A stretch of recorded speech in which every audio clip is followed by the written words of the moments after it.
আশা করি সবাই ভালোই আছেন। আমি গোপেন বিশ্বাস, my channel name Gopen academy. আমি আপনাদের সাথে এখন শেয়ার করতে যাচ্ছি কিভাবে আপনি এক্সেলের কোনো শীটে অটোমেটিক বর্ডার ক্রিয়েট করবেন কন্ডিশনাল ফরম্যাটিংয়ের মাধ্যমে ফর্মুলা ব্যবহার করে। তো এখানে বন্ধুরা দেখতে পাচ্ছেন আমার একটা শীট ওপেন করা। তো এখানে রো অর্থাৎ শীটের নাম দেওয়া আছে রো। তো আপনি এখানে যখন কোনো কিছু লিখবেন, লেখার পরে ইন্টার দেবেন, তখন দেখেন অটোমেটিক কিন্তু কি হচ্ছে, বর্ডার ক্রিয়েট হচ্ছে। তো এটা কিভাবে আসলে করবেন আমি সেটাই আপনাদের সাথে শেয়ার করতে যাচ্ছি। তো আরেকটা শীট দেখেন, এখানে কলাম। তো এখানে আমি যদি কোনো কিছু লিখি, দেখেন অটোমেটিক কিন্তু ডান দিকে বর্ডার ক্রিয়েট হচ্ছে। তো আরও কিছু শীট আছে, যেমন এখানে যদি আমি লিখি কোনো কিছু, তো দেখেন এখানে কি হচ্ছে, প্রতিটা সেলে কিন্তু অল বর্ডার ক্রিয়েট হচ্ছে। আবার এখানে যদি আমি কোনো কিছু লিখি, লেখার পর যদি ইন্টার দিই, তাহলে দেখেন কিন্তু এখানে কিন্তু টোটাল সেল, নির্দিষ্ট সেলে অল বর্ডার হচ্ছে। এটা কিভাবে করবেন এক্সেলে, সেটাই এখন আমি আপনাদের সাথে শেয়ার করতে যাচ্ছি। তো আমার ভিডিওটি যদি ভালো লাগে অবশ্যই একটি লাইক করবেন এবং আমার চ্যানেলটি অবশ্যই সাবস্ক্রাইব করবেন পরবর্তী ভিডিওর নোটিফিকেশন পাওয়ার জন্য। এক্সেলে কোনো ডাটা থেকে দুইটি ভ্যালুকে কম্পেয়ার করার জন্য 6টি লজিক্যাল অপারেটর ব্যবহার করা হয়। আপনারা এখানে সেই 6টি লজিক্যাল অপারেটর দেখতে পাচ্ছেন।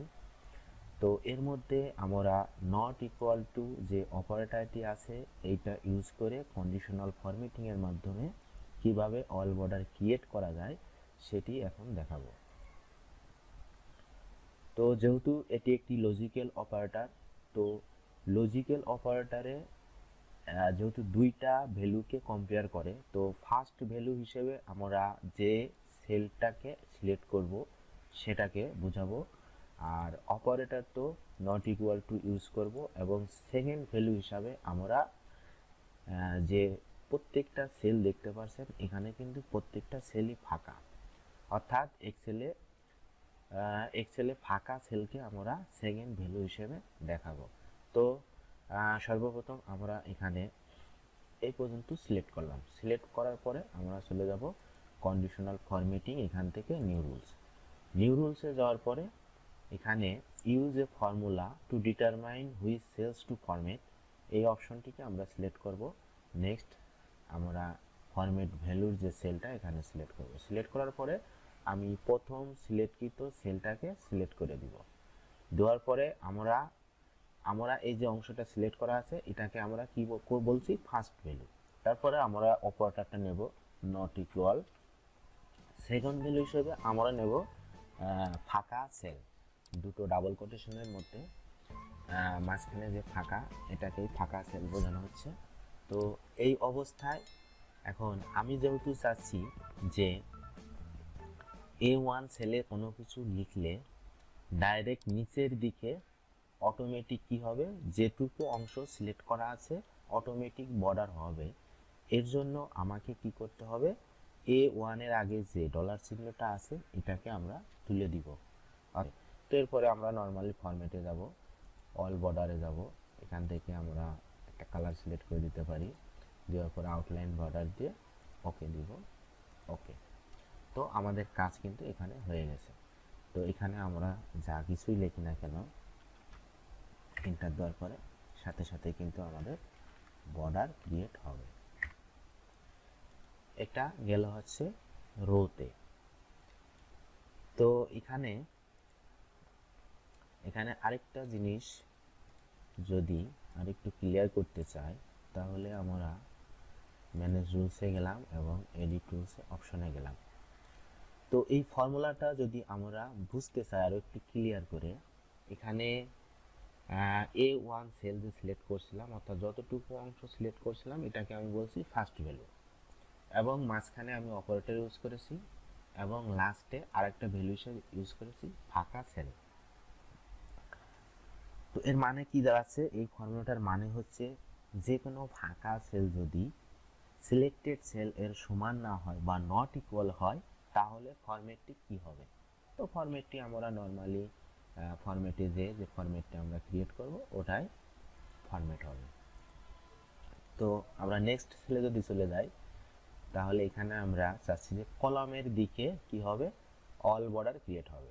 তো আমি যতটুকু অংশ সিলেক্ট করব, আমার যতটুকু লাগবে, লাগার পরে নিউ রুলসে যাব, যাওয়ার পরে নর্মালি একই ফর্মুলা ইউজ করব, নট ইকুয়াল ফাঁকা সেল। তো এখানে আমি কি করব, আমি এখন যেহেতু কলামে চাচ্ছি অল বর্ডার, তো কলামের আগে আমার ডলার চিহ্ন থাকবে আর রো এর আগে ডলার চিহ্ন আমি তুলে দেবো। দেওয়ার পরে আমি ফরম্যাটে যাব, অটোমেটিক বর্ডার, এখান থেকে আমি কালারও দিতে পারি, অল বর্ডার, ওকে ওকে। তো এখানে দেখেন আমি কোনো কিছু লিখলে অটোমেটিক কিন্তু বর্ডার ক্রিয়েট হচ্ছে। তো এরপরে যদি আমি সেল শিটে যাই, তো এখানে সাপোজ আমি পুরো শিটটাই সিলেক্ট করলাম। সিলেক্ট করার পরে আমি কি করব, এখানে কন্ডিশনাল ফরম্যাটিংয়ে গেলাম, নিউ রুলসে গেলাম, যাওয়ার পরে প্রথম সেলটাকে সিলেক্ট করে দিলাম।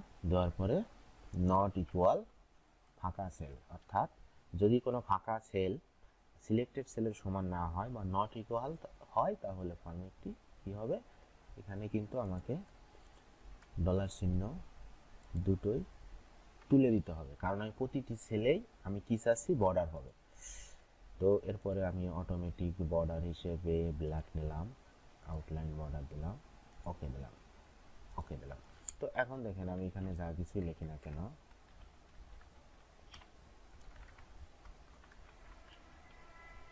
তখন কিন্তু এখানে বর্ডার ক্রিয়েট হবে অটোমেটিক।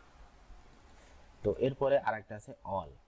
এখানে আমি যে অংশটুকু সিলেক্ট করব, করার পরে আমি কন্ডিশনাল ফরম্যাটিং ইউজ করার পরে প্রথম সেলটা সিলেক্ট করলাম। সিলেক্ট করার পরে আমি নট ইকুয়াল দিলাম, ফাঁকা সেল দিলাম, ফরম্যাটটা আমি ব্ল্যাকই রাখলাম, আউটলাইন বর্ডার দিয়ে দিলাম, ওকে। এখানে কিন্তু আমি কি করিনি, এখানে আমি ডলার চিহ্ন যেটা ছিল, ম্যানেজ রুলসে গেলাম, এডিট রুলস, এখানে কিন্তু আমি ডলার চিহ্ন তুলিনি, অর্থাৎ ডলার চিহ্ন কিন্তু থেকে গেছে। যার কারণে কি হবে, আমি টোটাল যে ভ্যালুটা, ঠিক আছে, যতটুকু অংশ আমি সিলেক্ট করছি ততটুকু অংশে আমাকে সে বর্ডার দিয়ে দেবে কোনো কিছু লেখার সাথে সাথেই। তো দেখুন এখানে আমি সিরিয়াল নাম্বার লিখলাম, এন্টার দিলাম, দেখুন অল বর্ডার কিন্তু